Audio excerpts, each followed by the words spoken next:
عويسي wanaagsan kuna soo dhawaada xarunta wararka dunida ee BBC London qodobada wararka ugu waaweyn caawana waxa ay dalka Suuriya iyadoo duqeymaha cirku ay wali socdaan ayaa bariga quuta waxa la gaarsiiyay gargaar aad loogu baahnaa dalka Soomaaliyana maadaama aanu jirin bangi guud oo lagu kaydiyo dhiiga waxaanu eegi doonaa dadaalka ay wadaan dhalinyaro ku wacyigelinaya dadweynaha inay isku diiwaan galiyaan sidii ay dhiig u bixin lahaayeen ma laga yaabaa in garsooraha kubadda cagta ee nidaamka fiidiyowga casrigii inuu muranka dhameeyo garoomada warbixin ayaanu idinka haynaa caawa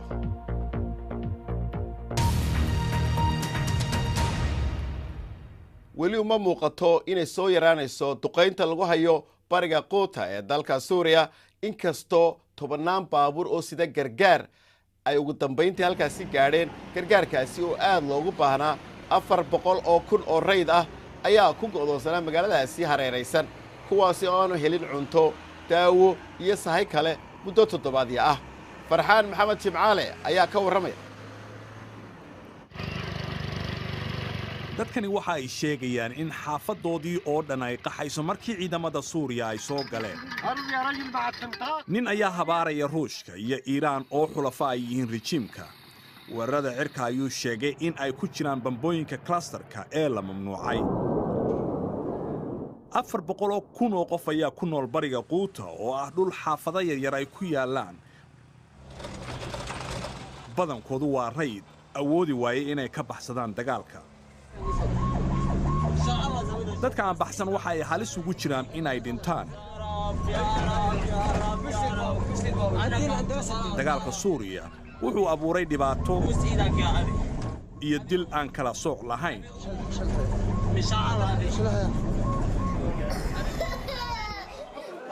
reer galbeedku way cambaareeyaan weerarka oo ay ku dhintaan dad rayid ah madaxa bini'aadanimada ee qaramada midooban wuxuu ku tilmaamay ciqaab wadareed madaxweyne Bashaar al-Assad ayaa cambaareynta ku tilmaamay wax lagu qoslo wuxuuna yiri Suuriya argagixiso ay la dagaalamaysaa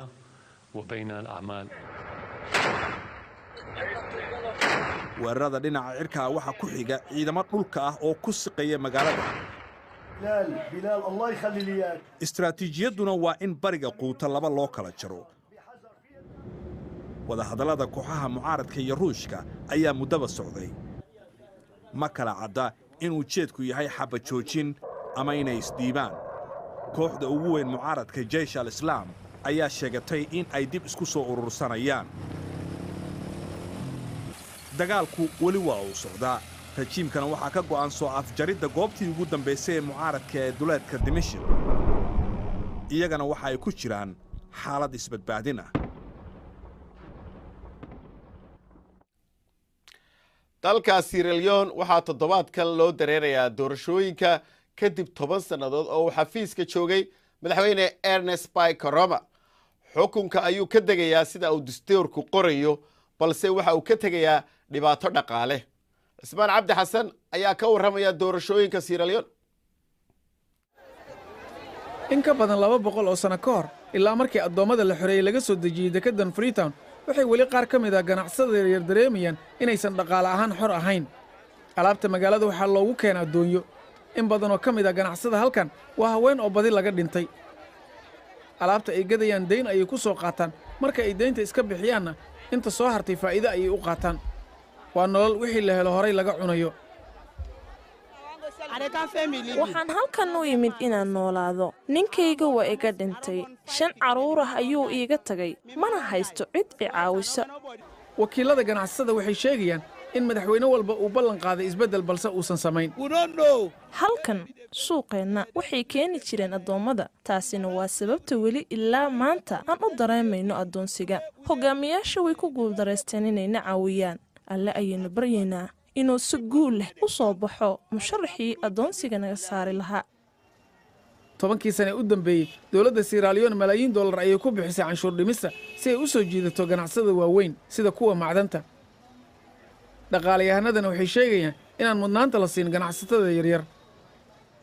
It is symptomatic of the wider problem that we face. tan oo kaliya maaha dhibaatadu way ballaaran tahay waxaana aynu arkaynaa inay tahay faqrinimada jirta ee baahsan waxaa loo baahan yahay in dhaqaalaha meelaha faqrigu ka jiro lagu maalgeliyo si shaqo loo abuuro 16 musharax ayaa jagada madaxweynaha u tartamaya saddexda musharax ee ugu horeeya waa isku dhaf xiise leh musharaxa mucaaradka Julius Maado Bayo waa hogaamiyihii hore militariga musharax xisbiga talada haya Samura Karamana waxa uu ahaa wasiirkii ganacsiga iyo Kunde Yomakela oo sidoo kale ka tirsanaan jiray golihii wasiirada militariga ee Bayo dawladda kaabayaasha ay wax ka qabatay waxaana mahadaas iskala deeqbixiyaasha balse habka tacliinta ayaa hoos u dhacaya macallimiinta tababarkooda wuu liitaa fasalladana waa ay buux dhaafeen waxaana yaalla qalab yaroo aasaasi ah natiijada doorashadan ayaana muujin doonta waxa dadku rajaynayaan oo ah mustaqbal wacan faahfaahin dheeraada ku saabsan warbixintan iyo kuwa kaleba waxaad ka heli kartaa bogga BBC Somali adigoo ka gelaya moobilkaaga bal markan aynu eegno qodobada kale ee ku jira wararka maanta talyaanigu waxay u muuqdaan inaan xisbina ku guulaysan doorashada shalay halkaasi ka dhacday laakiin waxaa aad u kacday taageerada xisbiyada ka soo horjeeda muhaajiriinta iyo ajaanibka xisbiga la yidhaahdo shanta xidigood ayaa la filayaa inuu noqdo xisbiga ugu weyn baarlamaanka talyaaniga laakiin kooxda midigta ah ayaa la eegaya inay noqdaan isbahaysiga ugu ballaadhan ergooyinka ka qaybgelaya shirweynaha golaha qaranka shiinaha ayaa soo dhoweeyey hindisaha xisbiga shuuciga ah ee ku rabo inay ku laalaan in muddo xileedka madaxweynaha 2 jeer uun laga dhigo taasi oo madaxweyne Xi xilka haysan doono intuu rabo ra'iisul wasaaraha dalkaasi Premier League Cheng ayaa isna sheegay in miisaaniyadda ciidamada 8% lagu daray guddiga gurmadka qaran ee qaraxii Soobe ayaa sheegay in tirada dhimashadu ay gaadhay 655 qof dhaawacuna kor u dhaafay 300 oo kale tirada dhimashada ayaa hore u ahayd 512 qof 4.4 bilyan ayay guddidu ururiyeen oo ka kala timid gudaha iyo dibadda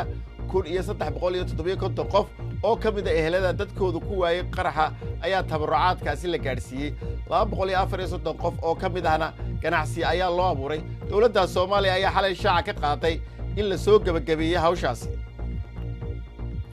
xidigaha Hollywood ayaa xalay aad isugu soo baxay xafladda Oscar ee ka dhacday Los Angeles director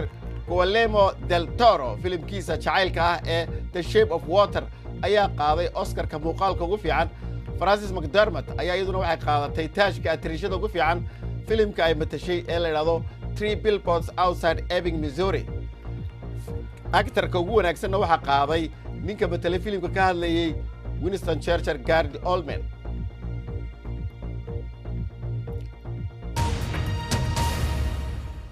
in badan oo ka mid ah dadka ku dhaawacma qaraxyada Soomaaliya waxay u geeriyoodaan dhiigbax mana jirto bangi dhiigga lagu kaydiyo haddaba dhalinyaro isxilqaamay oo la yiraahdo dhiig ku tabarucayaasha Soomaaliya ayaa bilaabay olole ay dadka ku wacyigelinayaan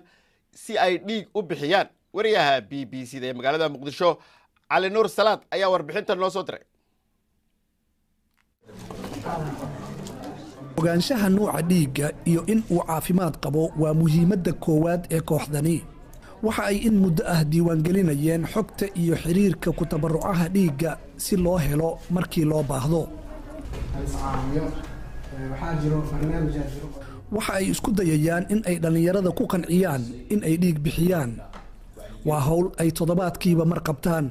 أو كملا أن لهجني واجي أن لهجني بلا دلوشني بنك ديك أن لهجني حتى ما دام أن لهين وحن قرب سنة إن دتكي أن ديك نوعيو أن شكل قصمينه ديك نوعيو تلفونه أن كقادنه دن طبعا ممكن ديك لو لبها ويب سايت كنا لو صار يتقف كتلفون كنا لو صار حرير ولا ديك نوع عصا أبهنا سي إمرجنسي ماشي لو لبها قفكي حرير لو سمينه cabdulaahi xasan waxa uu waayay xaaskiisa oo geeriyootay xilliga umusha kadib markii la waayay nuuca dhiiggeeda waa arrinka ku qasbay in uu isku diiwaangeliyo in uu dhiig ku tabaruco waxaana loo sheegay in dhiig loo baahan yahay oo dhiiggeeda noociisa noocaas ahayay A+ marka sidaa daraaddeed dhiiggii intii badneed markii aan raadinay 500 la helay 5 marka lagu shubay 5 kale inta la waayay haddana kun emergency loo baahnay marka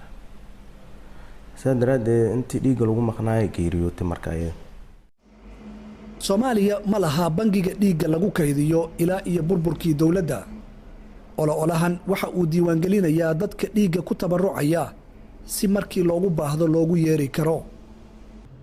9,000 oo mutadawiciin ah ayaa isdiiwaangeliyey muddo 2 sano ah gudahood. waxaa sahlay nidaamka isdiiwaangelinta elektarooniga ah ee telefoonka casriga ah laga heli karo.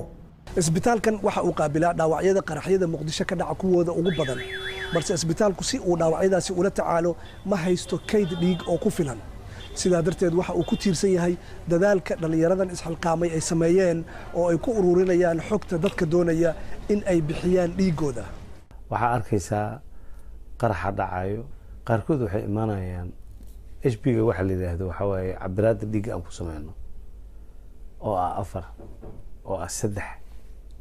qaarkood 2 ah ku imaanaya oo si naftooda loo badbaadiyo loo baahan yahay isla markaas in dhiig lagu shubo. qarax walba oo Muqdisho ka dhaca waxa uu goobaha caafimaadka geliyaa xaalad degdeg ah. maqnaanshaha bangiga dhiigana waxa uu galaaftaa nafta dad badan oo dhaqaatiirtu ay aaminsan yihiin in la badbaadin karay. Cali Nuur Salaad, BBC, Muqdisho.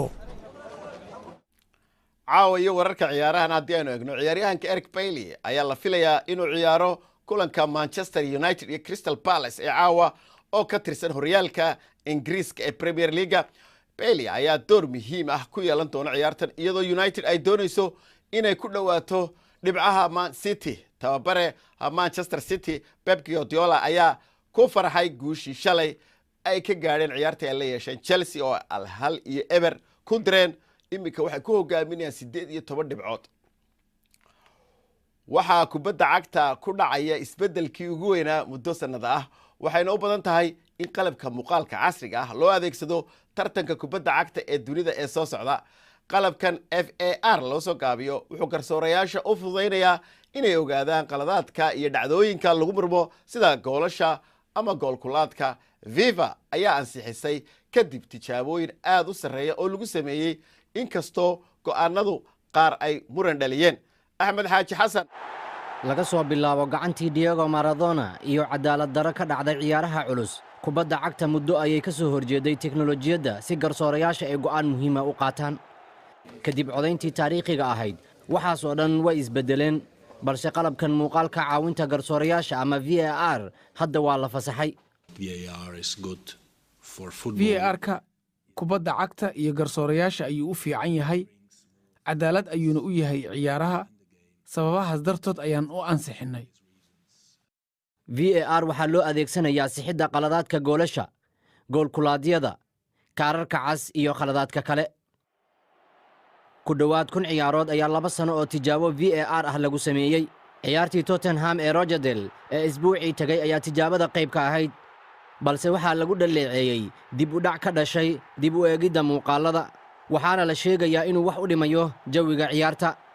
balse injineerada waxa ay tilmaameen in qalabkan uu fiican yahay. xaaladaha khaladaadka cad sixidda go'aanka garsoorayaasha wuxuu ahaa 93%, iminkana waa 99%. dabcan humaagyadii hore ee gool kulaadashada weli way sii ahaan karaan.